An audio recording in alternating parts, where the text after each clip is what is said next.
Moed, Shalom.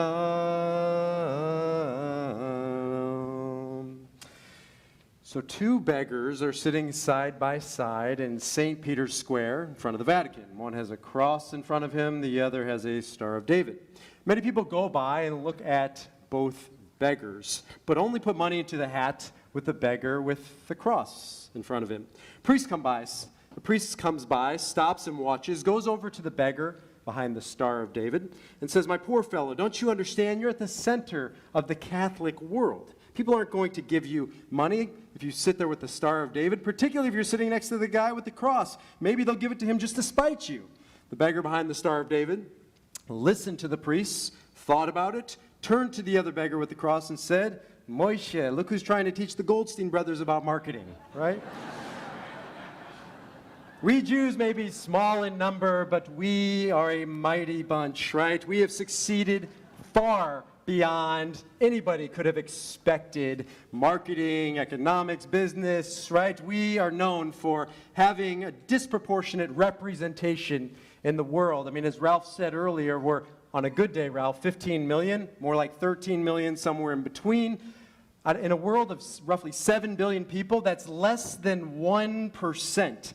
And yet, right beyond Madison Avenue and Wall Street, we know that we're represented there. Did you know that 1 in 4 of all Nobel Peace Prize winners, Jewish, 1 in 4 of all Fields Medal winners, Jewish? Encyclopedia Britannica provides a list of great inventions, disproportionate amount of Jews on that list. 1/3 of all America's leading symphony conductors, Jewish. 2/3 of Broadway's longest running musicals, Jewish. 38% of Best Director at the Oscars, Jewish. 13% of Grammy Lifetime Achievement Awards, Jewish. 1 in 4 of the greatest photographers of all times have been Jews. 10% of the world's master architects, 30% of the Kennedy Center honors. I mean, it goes on and on. It is a miracle. We are a miracle. So what's the secret to our miracle? Every year I try and take one more ingredient to the miraculous, not only surviving, but thriving of our people. And perhaps there's no greater contribution than this. No, it's not the superheroes talk. It's the Jewish comedians talk, the Jewish comedy talk, Jewish humor, right? We even have a genre. Other religions, traditions, they don't have a genre called, Buddhist humor, Catholic humor, Protestant humor. They do wonderful, great things, but Jewish humor. And I think that needs no introduction, from vaudeville to Seinfeld, from Groucho Marx to Curb Your Enthusiasm. Need I say more? We're well represented in the realm of Jewish comedians. The question is why? Why do Jews do humor? Right? Why do we do it? Have you ever thought about it? Why are we so well represented? Here's my thesis. It is a response. It is our response to struggle and persecution and tragedy and near extermination. Right? It's a defense mechanism. It's a release valve. It is a survival technique. Either you laugh or you cry. And we Jews, as Ralph talked about earlier, have known no shortage of tears of tsuris, of tears of sorrow, but we also have known no shortage of tears of simcha, of tears of joy and laughter. Some of my favorite Jewish humor isn't modern, it's a little bit older. It comes from the communist era, right? Even behind the Iron Curtain, we were still telling jokes. I mean, dissident humor. You have to understand, you could be put to death for telling these jokes, and yet Jews were still cranking out jokes like this. An old man is dying in his hovel in communist Russia. There's a menacing bang on the door. "Who's there?" asks the old man. "It's the angel of death," comes the reply. "Thank God," says the man. "I thought it was the KGB," right? The KGB officer is walking in the park, sees an old Jewish man reading a book. The KGB officer says, "What are you reading?" "It's a book of Hebrew." "Why are you reading Hebrew?" "So I can teach myself how to speak it." "Why? You're never going to make it to Israel. They'll never give you a visa. You're going to die before you get there." "Well, that's why I want to learn Hebrew, so I can speak to Moshe, so I can speak to God in the Mama Lashon, in the native tongue." "But what if you go to hell?" says the KGB officer. "I already speak Russian," right? And finally, two Jews are talking to each other behind the Iron Curtain, and One says to the other, hey, Jaime, how's your brother Joseph? Joseph, he's good. He's living the dream in Prague, building socialism. And didn't you have a sister, Judith? How's she doing? She's doing well, too. She's living in Budapest, creating a communist future. And your older brother, Bernie, what happened to him? Oh, he moved to Israel. And is he building socialism there, too? What are you, crazy? You think he'd do that to his own country?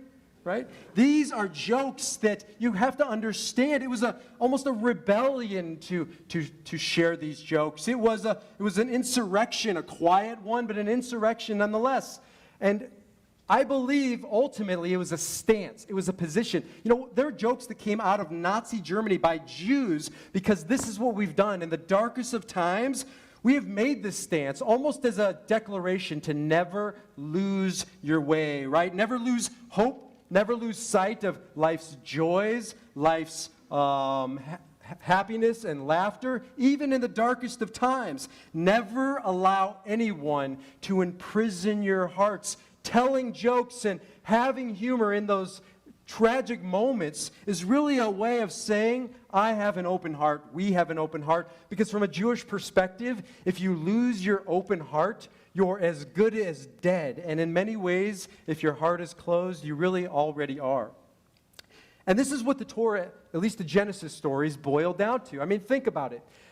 Adam is passed over as the first Jew for many reasons. I spoke about it last year. But in one in particular, no matter what he doesn't open his heart. His wife takes care of the garden. His wife tries to communicate. He's non-responsive. She bakes him an apple pie. He doesn't acknowledge her, right? What happens in that relationship? It falls apart. Why? Not the least of which is because Adam has a closed heart. Go on to the next story, Noah. He's passed over as a Jew. Why? Because, yes, he follows the letter of the law, and he does exactly what God says, but in the interim, he doesn't reach out to his community. He doesn't reach out to his friends. He doesn't reach out to his family. He builds an ark, but he fails to open his heart. And then you have Cain, his son, right? We all know that Cain murdered Abel. But the truth of the matter is, Cain killed Abel long before he stabbed him. He killed him when he started to wall off his heart to his brother. That was why Cain was passed over as the first Jew. And then there's Pharaoh. He's the most interesting. If you look at Pharaoh, at the beginning, his heart is open. We don't even think about that. He invited Joseph to be his second in command. He invited the Israelites to dwell in Egypt. And then slowly something starts to happen. It says, "Vayechazek lev paro." He passively, slowly hardens his heart. How? Nervousness. He's suspicious. He's suspect of the Jews. And then it says, "V'hachbedet libo," and Pharaoh actively starts hardening his heart. Resentment starts to build.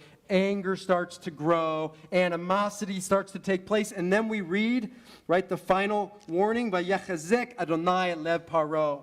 Unadulterated, blinding, irrational, genocidal rage. And we read, God hardened Pharaoh's heart, which makes you ask the question, I don't understand. I thought Pharaoh did the hardening, to which Rabbi Shimon ben Lakish says, God warns a person once, twice, a third time, and by then, if a person doesn't do teshuvah, doesn't open their heart, midah keneged midah. God meets us halfway. God says you want a closed heart, so here's your closed heart. This is the plight of Pharaoh, right? That God can create universes. God can split seas. God can give a wandering people, wandering 86 years in the desert, not one pennant, but two, right? Dayenu. God can do miracles, but God cannot open our heart. That is up to us. That's what the prophet Yoel says to the Jews.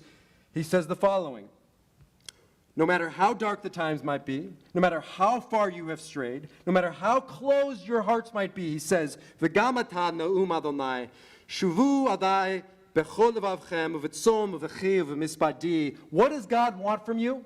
God wants for you to return with all your heart, through tears, through fasting, through regret, but most of all, he goes on to say, Kir'u levavchem. The secret ingredient to being an authentic Jew is to tear open, rip open, expose your heart, right? To live with a closed heart is not a Jewish response to life. Or Viktor Frankl actually said it best. We who lived in the concentration camps can remember the men and women who walked through the huts, comforting others, giving away their last piece of bread. They may have been few in number, but they offer sufficient proof that everything can be taken from a man but one thing, the last of human freedoms, to choose one's attitude in any given set of circumstances, to choose one's way, to choose to open one's heart. And it is a choice. And this is what defines Jewish superheroes in the Torah greats. These are men and women didn't have superpowers, right, that I talked about on Rosh Hashanah day 1. What did they have? Abraham and Isaac and Sarah and Rebekah and Joseph. What did they have? The ability to fall down, to stumble, to fail, right? These were not men and women of steel. The opposite. They were men and women of flesh and blood, with open hearts. Even if they close their hearts, what defines them as great in Judaism is if they recognize it and if they learn to reopen their hearts.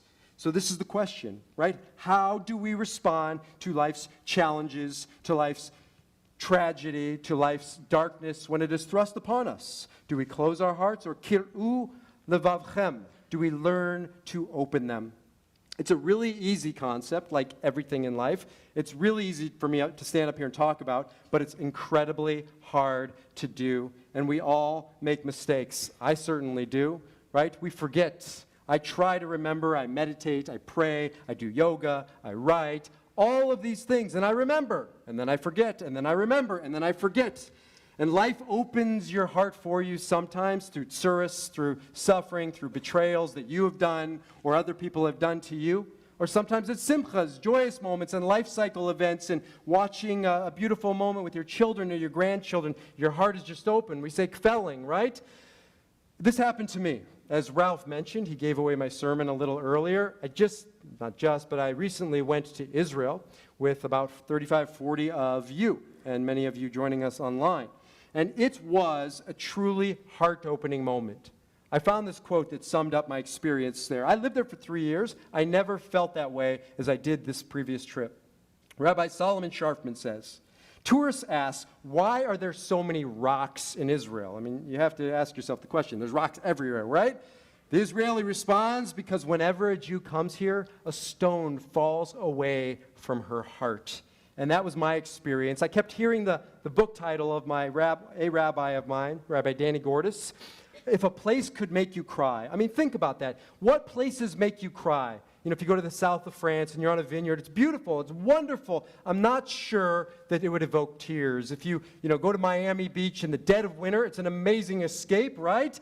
Do you cry tears of joy? It's lovely, but I'm not sure it evokes tears. I have to go to LA in a few weeks over Hanukkah break. I will be crying, but for different reasons. But in Israel, right? In Israel, there's a kind of tears that you can't even explain unless you've been there, right? And you've stood there, and almost every single one of you who has gone there knows exactly what I'm talking about. I just felt my heart open there when I went to the Herzl Museum. If you haven't been to the Herzl Museum, you need to go there. It's in Jerusalem. And you go, it's in an interactive museum. And you learn about this man who, we've all kind of waxed poetic, im tirtzu ein zo agada, if you will it, it's no dream. But to see the man, to learn about the man, virtually to follow him through his life, you realize this man sacrificed everything. He sacrificed his marriage. He sacrificed his children. He sacrificed his life. I didn't know. Theodor Herzl died at the age of 44 of exhaustion after having given his lifeblood, after opening his heart, right? Kir'u levavchem, my heart was open. And I was just gushing with tears at this museum. We went to Tel Aviv, to the Palmach Museum. Have you been there? An amazing experience. Also a virtual museum where you wander around and follow 10 virtual, make-believe, but very real soldiers. Palmach is the precursor to the IDF, the Israeli army. And you watch them journey from the youth group to the battlefield. You watch some of them die. You watch all of them prevail.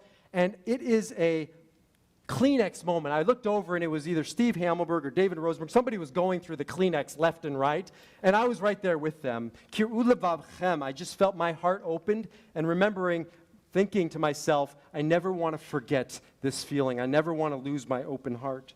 Then we went to Masada, like every Jewish tourist does. And I had been there before, but I had never been in such awe. Not only because walking up the mountain in the desert heat and just being passed by Ira and Judy, right? They just whizzed right past us. And Judy and I, my son and I, get to the top with a handful of others, and we're standing there. And I just imagined what it would have been like 2,000 years prior to be standing there with a son or with a daughter, having to make that choice either to live as slaves or to die free men and women. Kir'u levavchem, their hearts were so open, and I'm standing there, a big, sweaty, crying mess. I just saw Phil Sloan. He was right next to me, crying away with me. We were all crying because our hearts were wide open, and I understood the power of this country. And then probably the most profound moment for me was surprised. I didn't realize this would be. I had never been there before. It's relatively new. It's called Na Lagaat, or sometimes translated as the Blackout Restaurant, Blackout Theater. It's a restaurant in Tel Aviv. You must go there. When you go to Tel Aviv, you must go to Na Lagaat, the Blackout Theater. It's completely in the dark. You are led into a restaurant by blind waiters and waitresses, and you eat and you experience this whole thing with your group at a table, never seeing a thing, right? An entire hour and a half, maybe 2 hours in the dark. I had no idea what it might be like to be blind, or the bartenders out front before you go in are all deaf and you have to communicate with them through writing, but it just sensitized me, right? It opened my heart to what the plight of somebody who doesn't have the use of their eyes or their ears might experience, and I dealt with it for an hour, but it truly opened my heart. And then you go from there into the theater, and this was the most touching of all. In this theater, the performance was not by bread alone. You have deaf and blind actors and actresses, not deaf and blind. They are deaf and they are blind, right? Both. Imagine standing on a stage like this, being deaf and blind, and putting on a performance, on a show with a dozen other fellow actors and actresses who are all deaf and blind. It was awe-inspiring to watch them, to listen to them, to listen to Lenny, a grown man who shared the following. I remember being a little boy in a room in the summer. All the other kids were out playing. I was alone. I was in the darkness. I was in the silence. I wasn't just alone. I was lonely. This man is saying that, and yet here he is putting himself out into the world, completely vulnerable, and yet never having lost his kir'u levavchem, his open heart. His heart was open, and I looked over, and it was, I don't know, Mimi Oliver, who I just saw here, or Helene Hamelberg, or I don't know who it was, but we were just wiping our eyes, crying. Beth Tassinari, we were all so moved by this. You couldn't help but be moved by this man and this performance. And then I came back and I shared this, and somebody said to me, Rabbi, the truth of the matter is, that experience could have been had in New York or in LA or in Chicago, right? That performance. But my response was, yeah, but it wasn't. It was in Eretz Yisrael. It had to be in Eretz Yisrael because this is the business of Eretz Yisrael, our homeland. This is what they've been doing for thousands of years. This is the place that Israel has held in a Jew's heart to remove those stones, to open our hearts. I don't want to talk politics these high holidays because the truth of the matter is it's so complicated what's happening in Israel. It's so nuanced. We're in uncharted territory, and it's potentially incredibly divisive. I'll just say the following. The Palestinians, I think I speak for the vast majority of Jews, we've come to realize, have a right to a statehood, and we're working towards that moment when they have their own state. And we Jews have a duty to open our heart to Palestinians, to any and every human being. We have to, right? It was Golda Meir who said, I can forgive them for killing our sons. I can't forgive them for making us kill theirs. We have to have an open heart. With that being said, Israel has a right to demand that the Palestinians go through the proper channels, through a peace process, so that we have a willing partner and a ready partner and somebody who's sitting across from us and recognizes our right to exist, our right to be at the table, our right to be in our homeland, right? We have a right to expect that kind of peace partner. We have a right to defend ourselves if, in fact, that's what the day calls for. The problem is too many Jews have closed their hearts to our homeland. I hear it all the time. I see it. It breaks my heart to hear that Jews have closed their hearts to our fellow Israelis, to Eretz Yisrael. I am not telling you what to think. Form your own opinions, right? You're Jews. That's what you're going to do. Israelis agree to disagree on many issues. It's not about total agreement. It's about agreeing that we can never lose our open heart. Because if Jews lose that towards Eretz Yisrael, who is going to have it? And this is a serious issue in this day and age when Israel's hour is at hand, and the world opinion isn't so favorable, and Israel's neighbors are gathering and murmuring and maybe preparing for something else. We need to stand by Eretz Yisrael. At the very least, you need to have an open heart. You need to have an open heart when you read about her, and when you talk about her, and when you judge her, as we all will do this year, and we need to never forget that this is a duty of a Jew to go to Israel at some point in your life so that you can experience those rocks falling away from your heart. We must forget that we come from Israel, we come from Judaism, that we are Jews, right? And above all else, that we have always stood for having kir'u levavchem, an open heart. And that's what we need to do towards Israel. That's what we need to do towards this community, towards this synagogue. It's not coincidental that we're calling it the Lev Initiative. Lev means heart. This is not another fundraiser. It's not just a gimmick of Madison Avenue, right? What is the Lev Initiative? The Lev Initiative is an opportunity for us to check our hearts and to make sure it's opened to the realities that Shirat Hayam has provided.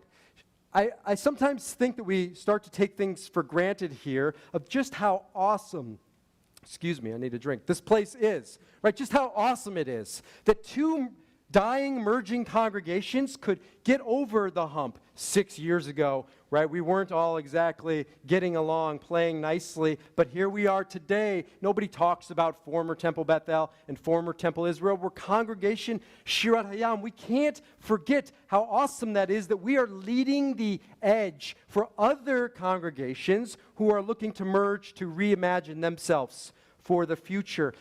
We can't take for granted that we have reinvigorated Shabbat, that we have a Cineplex, the only Cineplex every Saturday morning in the world, the only one, right? We are leading the edge in regards to webcasting in Jewish nursing homes and people who are unable to make it to shul. There aren't many synagogues doing it, certainly not as well as we are, thanks to Chris Hawkert and so many others. We can't take that for granted.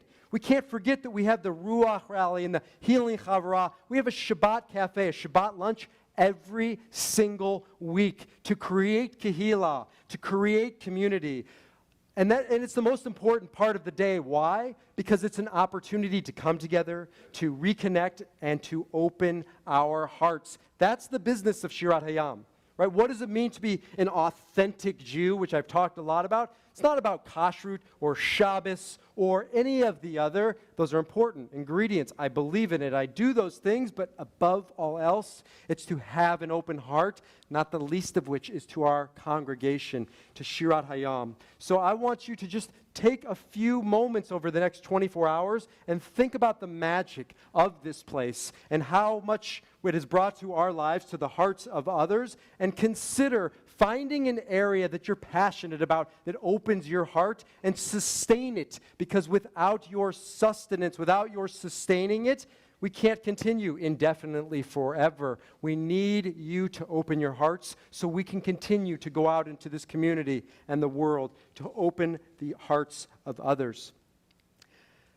And that's what this is about. It's not about Israel. It's not about Shirat Hayam. It's about an open heart. We all started with one when we were infants or toddlers or children, right? Wide-eyed, open-hearted, gushing, right? Just so open and vulnerable. And then what happens? Here's what happens. Big brothers happen. Tormenting us. Schoolyard bullies happen, bullying us. Parents neglect us. Teachers ignore us. Friends fail us. Spouse perhaps rejects us. Children disappoint us. Our rabbi alienates us. Nobody is perfect. Life is imperfect. We do the best we can, and we're pounded by every side.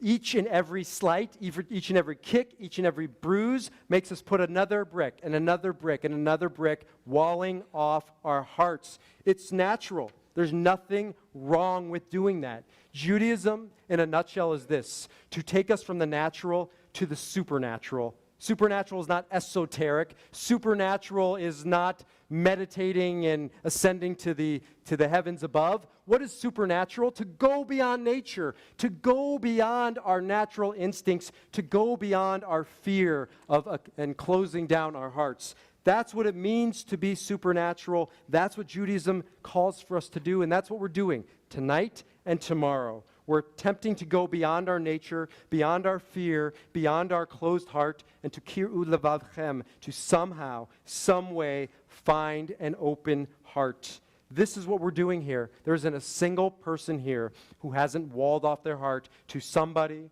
to something, to a loved one, to a child, to a parent. This is it. This is what Yom Kippur is. It's a stopgap. And it says you can do that all year long if you choose to. Becomes Yom Kippur, and you have to make a choice. You're not getting out of this year without at least facing it, facing yourself, facing your closed heart. And so that's what we're going to do for the next 24 hours. We're going to get to work. We're going to be in here all day tomorrow. We're going to be davening, saying the words from the prayer book. We're going to be going through rituals. But the most important thing, regardless of how much you do, is how deep you go. And most of all, it's if you go into your heart. One final word. Everybody take your finger. I'm assuming everybody here has a finger, right? Yeah, good. So take your finger. This is a warm-up. Point to the sky. Point to the ground. Point to Rabbi B. Say you're number one. No, just kidding. Point to yourself. Look around. No, I don't see a single person here who says, this is me. I'm the work of my hands, right? This is me. I'm the work of my feet. Nobody here even said this. This is me. I'm located somewhere in this mind. I'm just a summation of my thoughts. Where do we always point? We always point to our heart, because somehow we intuitively know that somewhere in this region, in the heart region, the place of emotions and feelings, is where we reside. It's where our authentic self resides. And we know that we have to be here on Yom Kippur. We don't have to be here. We're Jews by choice. We choose to be here. We know we need to be here and choose to be here because each and every one of us has to do the work of the heart. Hu yiftach libenu b'torato. May God bless each and every one of us this year with Torah, with simcha, with laughters, not of sorrow but of joy. But most of all, no matter what we face, may God bless each and every one of us, each and every one of you, with an open heart. And so with that, we will go back